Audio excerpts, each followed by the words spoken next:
Now today we are going to be decorating some candle holders. You're going to need some acrylic paint, something to put your paint onto, some brushes, a sponge and some clean candle holders or an old glass you want to decorate. We're going to start with this lemon colour, which is a lovely vibrant yellow, and I'm popping that onto my paint holder.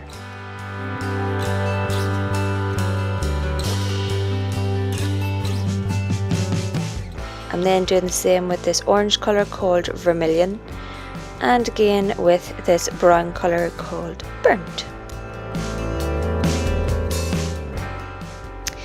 Now I'm going to start with the lemon colour, which is like yellow. I'm going to paint sort of the top inch or so, just in upward strokes. I'm doing it like this on purpose. You can be more careful.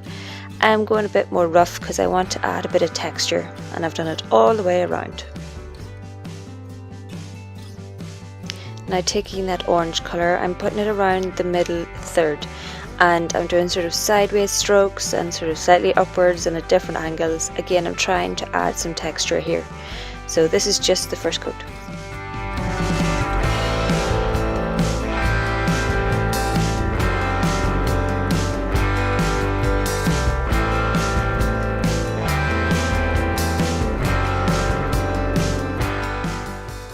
And finally we're taking that brown colour.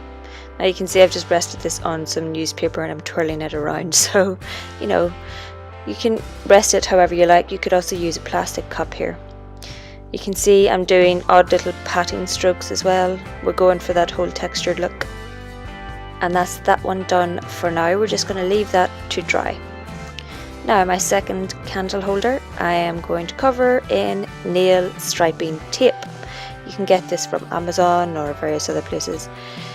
So I'm just going to line it at different angles, crisscrossing, and you know, generally putting it wherever I feel like.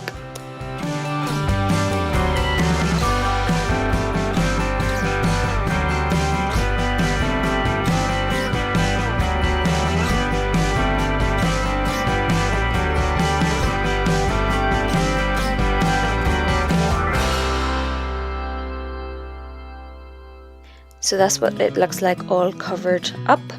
I quite like it really. Now I'm actually going to cover that all in some black acrylic paint now. So I'm just going to use upward and downward strokes the length of the glass this time. And we will be doing multiple coats on all of these, but yeah. This is the first coat of the black.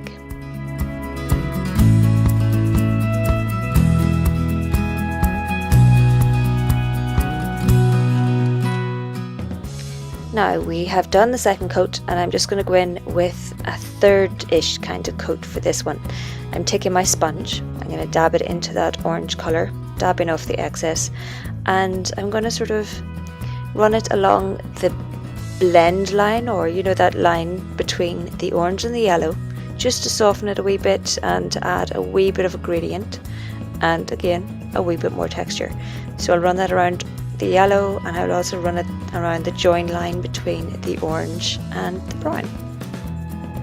I should say as well, I'm doing this over a few different days. I'm literally spending maybe 20 minutes and then leaving everything to dry and then picking it up again the next day, hence the change in the lighting. But you know, you can do this if you don't have very much time, just over about 3 days.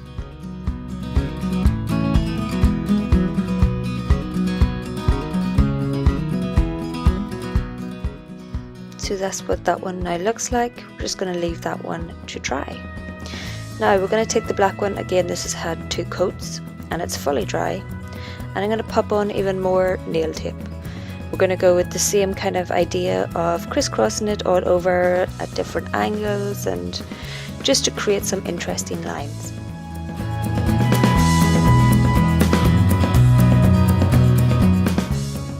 Now that's all prepped now pretty much for the next stage, so I'm just going to leave it to one side for now, and we will be coming back to it very shortly.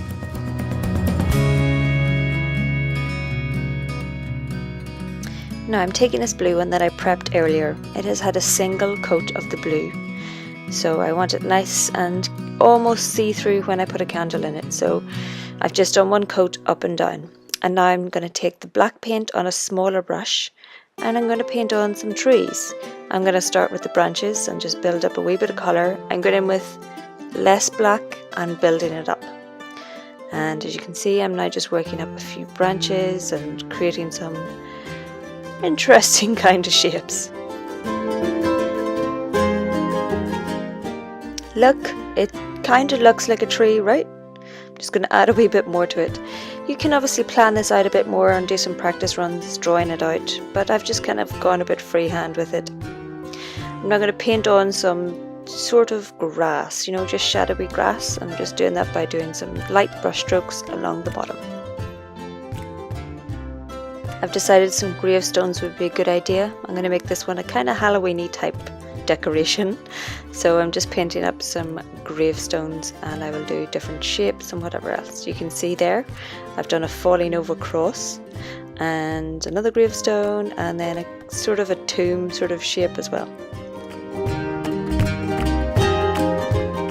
Now we're back to the black one, and I'm taking some all-purpose silver spray paint, and I'm not, my other half is spraying the bottom of this black one, and I'm going to let the drips run down. So you want to keep the spray close to the glass, and we've popped this on a plastic glass just to let them rotate it a wee bit. Quite like that. I'm going to repeat that with a gold spray and a frosted candle holder from a previous candle, obviously, and again we're just going to let the drips run down.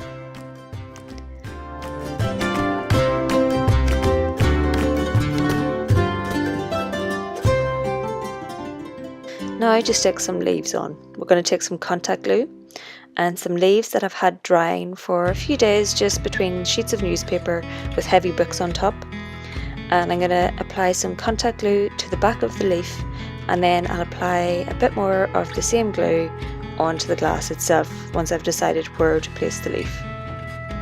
Now you will need to hold the leaf in place for quite a few minutes just to get it stuck down initially. I did do this, and then my other half came along to help, just so I could continue sticking on more leaves.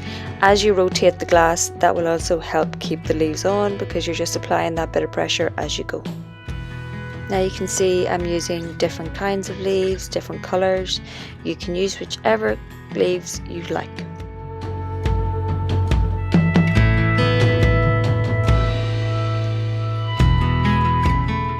Ta-da! That's what that now looks like with the leaves stuck on. I really actually quite like it. I'm just going to leave it alone though, just to make sure that glue dries and, sets a wee bit. Now we're back to that black glass, and time to remove the nail striping tape. This will take some time because as you remove the tape, you will find that it has been crossed over by a different bit of tape. So you just take your time and work it out.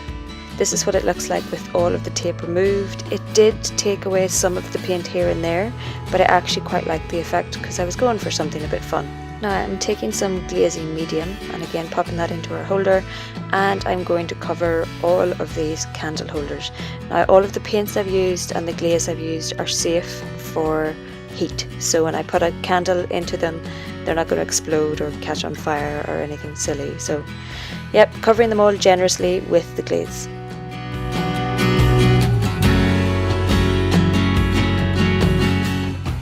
And that's them all finished. You can see I've put them in with some other Halloween-y and autumnal themed holders. And that's it with the lights down. You can see that blue one really coming through. I have added some string around the multicoloured one and around the leaves. I just like the finished effect of it. You can get string from anywhere from Tiger to a hardware store. With this one I've just popped some leftover leaves in and some I don't know what you call them, wicker string balls, I guess. Definitely think the blue one may be my favourite.